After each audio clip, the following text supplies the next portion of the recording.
నమస్తే అమ్మా. నమస్తే అమ్మా. అమ్మ చాలా మంది హ్మ్. మీ వీడియోల కింద పెట్టినటువంటి కామెంట్స్ ని మేము ముందుంచుతానమ్మా. అలాగే. మొదటిగా ఏంటంటే పీరియడ్స్ అయిపోయిన తర్వాత ఎన్ని రోజుల తర్వాత మనము దైవ కార్యక్రమాల్లో పాల్గొనాలి? అంటే ఇంట్లో చేసుకునే పూజా విధానం కావచ్చు, ఎన్ని రోజుల తర్వాత ఇంట్లో దీపం పెట్టుకోవచ్చు? ఇంట్లో దీపం పెట్టుకోవచ్చు అంటే ఆవిడ తప్ప ఎవరు పెట్టేవాళ్ళు లేరా?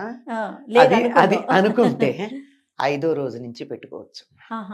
4వ రోజు ఒకసారి స్నానం చేసి ఇంట్లోకి వస్తారు కానీ పూజా కార్యక్రమాలు అవి పనికిరవు, అన్నీ ముట్టుకోరు. ఏదో కాస్త తిరగచ్చు ఇంట్లో.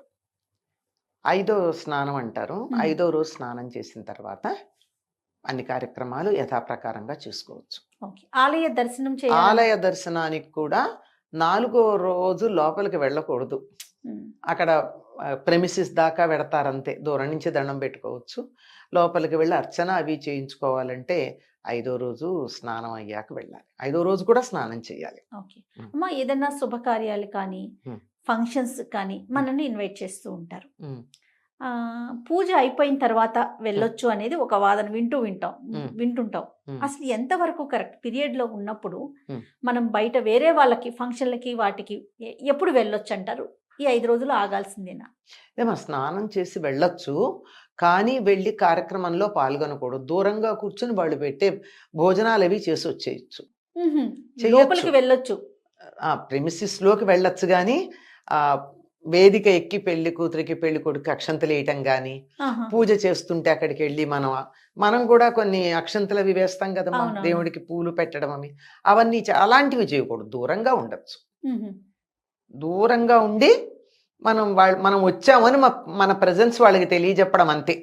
గృహప్రవేశాలకైనా అంతేనమ్మా? దేనికి దూరంగానే ఉండాలి. లోపలికి వెళ్ళడం, వాళ్ళ వెనకాల ఆవు అవన్నీ తీసుకెళ్తారు కదా, అవన్నీ తీసుకెళ్లేటప్పుడు పూజ చేసేటప్పుడు ఆ దగ్గరికి వెళ్ళొద్దు.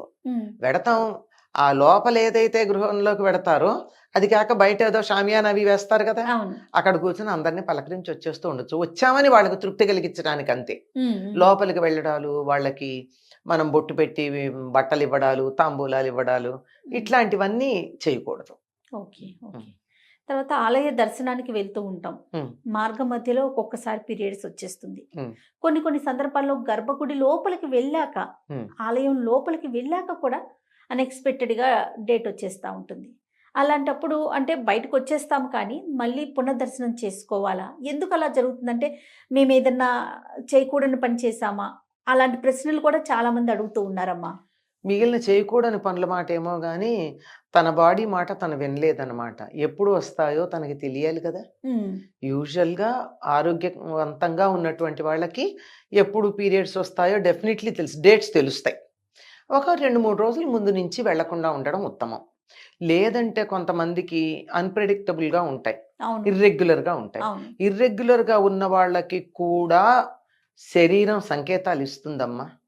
బాడీ పెయిన్స్ ఉండడం, పర్టికులర్గా ఒక్కొక్కళ్ళకి ఒక్కొక్క ప్రాంతంలో నొప్పి వస్తుంది. ఖచ్చితంగా చాలా మందికి థైస్ దగ్గర నొప్పి వస్తుంది, కొంతమందికి పొట్టలో వస్తుంది, కొంతమందికి పొత్తికడుపు దగ్గర నొప్పి వస్తుంది, కొంతమందికి మూడ్ ఆఫ్ ఉంటుంది. 1-2 సార్లు గమనించుకుంటే పీరియడ్స్ ముందు తమలో ఏ సిమ్టమ్స్ ఉన్నాయో గమనించుకుంటే అవి వచ్చాక వెళ్లకుండా ఉండడం మంచిది.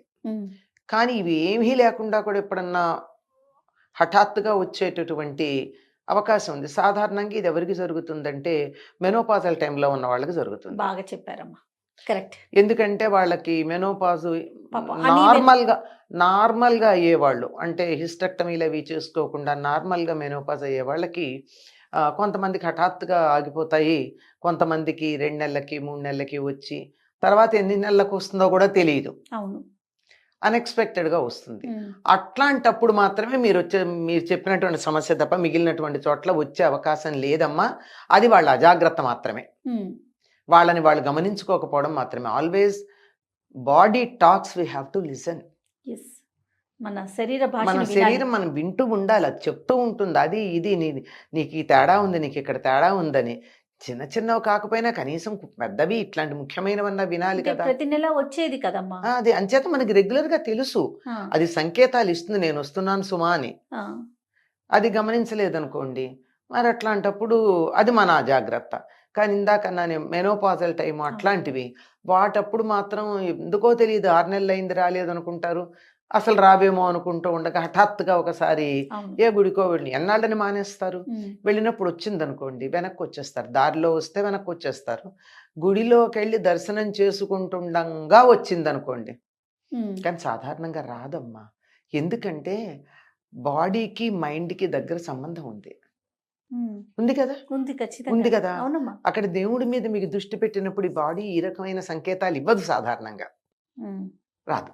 కనుక అయినా ఏదో మరి చెప్పలేం కదా, వచ్చింది అంటే వెనక్కి వచ్చేస్తాం. అదేమీ మన పాపము గీపము ఏం కాదు. మనం మన శరీరాన్ని వినలేదని తప్ప ఇంకేం లేదు. జాగ్రత్తగా వింటూ ఉండండి అంతే. అదేం పాపం కాదు. ఏం ఓకే. చేస్తాం, వెనక్కి వచ్చేసాం కదా, అక్కడ లేంగా. ఉమ్. అందువల్ల మరలా పునర్దర్శనం మళ్ళీ తర్వాత ఎప్పుడో ఒకప్పుడు ఇప్పుడు వీలైతే అప్పుడు చేసుకోవచ్చు. దానివల్ల మానసికంగా కుంగిపోవాల్సిన పని కానీ బాధపడాల్సినటువంటి అవసరం కానీ ఏమీ లేదమ్మా. ఓకే. తర్వాత ఇప్పుడు ఇది శ్రావణ మాసం కదమ్మా, ఉమ్. మనకి ఈసారి 3వ శుక్రవారం రోజు వచ్చింది. ఉమ్. మీరే చెప్పారు వీడియోస్ లో అవునమ్మా. కూడాను, ఉమ్. పెద్దలంతా చెప్తా ఉన్నారు. ఉమ్. ఒకవేళ ఆ రోజు కనుక ఉమ్. డేట్ ఉంది అనుకునేవారు ఉమ్. ముందుగానే కానీ వెనక తర్వాత కానీ చేసుకోవచ్చమ్మా. వరలక్ష్మి వ్రతం చేసుకోవచ్చు అంటారు. చేసుకోవచ్చమ్మా. ఓకే. వాటి ఎందుకంటే చేసుకోవడం ప్రధానం.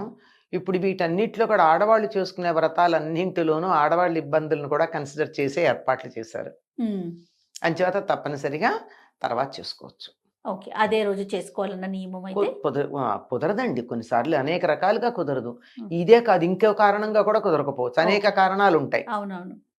అలాంటప్పుడు పైగా పెళ్ళిళ్ళు మొదలైనాయమ్మా. ఉమ్, శ్రావణ శుక్రవారం నాడు పెళ్ళిళ్ళు పెట్టుకుంటున్నారు. ఉమ్, పెట్టుకున్నారు అనుకో, అక్కడికి పెడతాం మనం. అవును. తప్పదు, అత్యవసరంగా. ఆ, ఊళ్ళోనే అయితే కాస్త అటు ఇటు సమయం చూసుకుని చేసుకుని పెడతాం. ఏదైనా కక్కుర్తిగా చేయడమే అవుతుంది, సావకాశంగా చేసుకోవడం అవ్వదు. ఉమ్, మరి అట్లాంటప్పుడు ఏం చేస్తాం?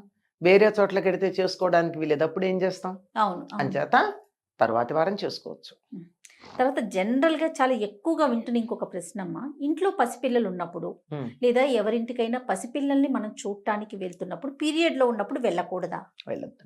ఓకే. దీనికి ఏమైనా ప్రత్యేకమైన వెళ్ళకూడదు reason అంటే ఏంటమ్మా? వెళ్ళొచ్చు దూరంగా, కానీ వాళ్ళని ఎత్తుకోకూడదు. ఓ, ఓకే. వాళ్ళని ఎత్తుకున్నట్టయితే ఇప్పుడు పీరియడ్స్ వచ్చినప్పుడు ఏం జరుగుతాయమ్మా, కొన్ని వేల టాక్సిన్స్ బాడీలోంచి బయటకు రిలీజ్ వస్తాయి. అవుతాయి.